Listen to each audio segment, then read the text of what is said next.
कहानी गरीब पटरी दुकानदारों और ठेले वालों का दुख दर्द। गर्मी की दोपहर थी। सूरज आसमान में आग उगल रहा था और सड़कें जैसे तपती हुई कड़ाही। रामलाल ने अपने पुराने लकड़ी के ठेले पर सब्जियां सजाते हुए पसीना पोंछा। यह ठेला उसकी दुनिया थी, जिससे वह अपने परिवार का पेट पालता था।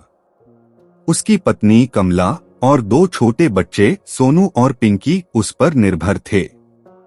हर सुबह रामलाल 4 बजे उठता, पास के सब्जी मंडी से ताजा सब्जियां लाता और उन्हें बड़े प्यार से ठेले पर सजाता।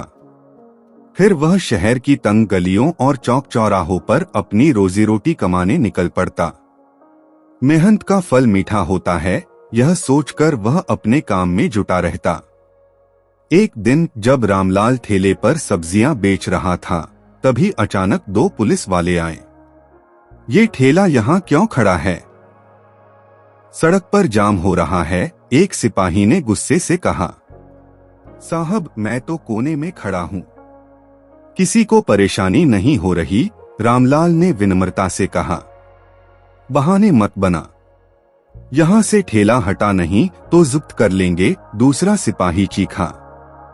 रामलाल ने बहुत गुहार लगाई, लेकिन पुलिस वालों ने उसकी बात सुने बिना ठेला जब्त कर लिया।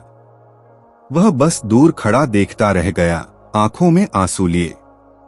वह जानता था कि इस ठेले के बिना उसका परिवार भूखा रहेगा। किसी तरह दोस्तों की मदद से रामलाल ने अपना ठेला वापस लिया। कुछ दिन तक सब ठीक चला, लेकिन 1 महीने बाद नगर निगम के कर्मचारी आए। यह इलाका अब नो वेंडिंग जोन है, यहाँ कोई ठेला नहीं लगा सकता, उन्होंने ऐलान किया। लेकिन साहब, मैं कहाँ जाऊं? मेरा परिवार भूखा मर जाएगा, रामलाल ने हाथ जोड़कर कहा।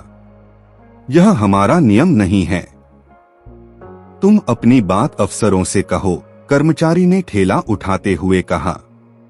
रामलाल एक बार फिर बेबस खड़ा देखता रहा। उसकी मेहनत से कमाई हुई सब्जियां सड़क पर बिखर गईं। घर लौटकर उसने देखा कि कमला रो रही थी। अब क्या होगा राम?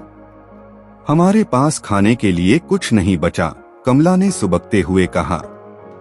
मैं कुछ न कुछ करूंगा, रामलाल ने उसे दिलासा दिया। लेकिन अंदर ही अंदर वह खुद टूट चुका था। वह मन ही मन सोच रहा था कि हमें कोई शौक थोड़े ही है, सड़कों और गलियों में जाकर सामान बेचने का। अगर हम पटरी ठेले वालों के लिए सरकार कोई अच्छी व्यवस्था कर दे तो कितना ठीक हो। लेकिन सरकार रोजी का इंतजाम करने के बजाय हम जैसे जो गरीब जैसे तैसे अपना गुजारा कर रहे हैं, वह भी नहीं करने देती। ऊपर से लोग कहते हैं कि यह जमीन सरकार की है। मैं कहता हूं कि सरकार को तो हम ही चुनते और बनाते हैं, तो जमीन की मालिक अगर सरकार है तो सरकार के मालिक तो हम लोग हैं, फिर यह जुल्म क्यों? उस रात भूखे पेट रामलाल ने अपने बच्चों को सोते हुए देखा। उसने ठान लिया कि अब वह चुप नहीं बैठेगा। अगले दिन वह दूसरे ठेले वालों से मिला। सबकी कहानी उसकी जैसी ही थी। किसी का ठेला जब्त हुआ था, किसी का सामान। सबने मिलकर एक संगठन बनाने का फैसला किया। हम सब मिलकर अपनी आवाज उठाएंगे। अगर हम एकजुट हो गए तो कोई हमारी अनदेखी नहीं कर सकता, रामलाल ने कहा। वे सभी नगर निगम के कार्यालय गए और अपनी समस्याएं सामने रखीं। लेकिन उन्हें वहां से भी टाल दिया गया। तब उन्होंने एक कदम आगे बढ़ाने की सोची। संगठन के सदस्यों ने शहर के मुख्य चौक पर शांतिपूर्ण प्रदर्शन शुरू किया।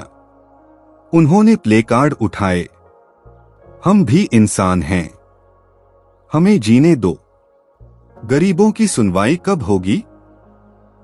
यह खबर मीडिया तक पहुंची। पत्रकारों ने उनकी समस्याओं को कवर किया और जल्द ही यह मामला पूरे शहर में चर्चा का विषय बन गया। दबाव बढ़ने पर प्रशासन ने उन्हें बातचीत के लिए बुलाया। रामलाल और उसके साथी नगर निगम के अधिकारियों से मिले।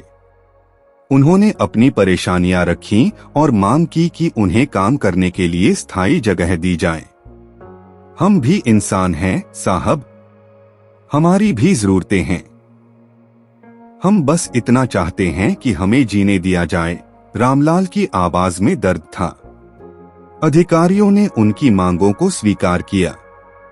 उन्हें एक जगह दी गई जहां वे बिना डर के अपनी दुकानें चला सकते थे। कुछ हफ्तों बाद रामलाल फिर से अपनी ठेली पर खड़ा था, लेकिन इस बार उसके चेहरे पर मुस्कान थी। उसकी मेहनत और संघर्ष रंग लाए थे। उसने अपने बच्चों को फिर से हंसते हुए देखा। हमारी ताकत हमारी एकता है, उसने अपने साथियों से कहा। यह कहानी सिर्फ रामलाल की नहीं, बल्कि हर उस गरीब ठेले वाले की है जो अपनी मेहनत से अपनी दुनिया चलाता है। यह हमें याद दिलाती है कि समाज के हर वर्ग को जीने का अधिकार है।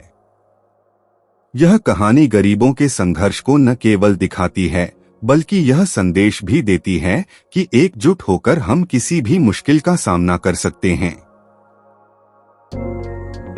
दोस्तों, अगर आपको यह वीडियो पसंद आया हो तो वीडियो को लाइक और शेयर जरूर करें और हमारे चैनल को भी सब्सक्राइब कर लीजिए, जिससे हमारे नए वीडियो आप तक पहुंचते रहें। धन्यवाद।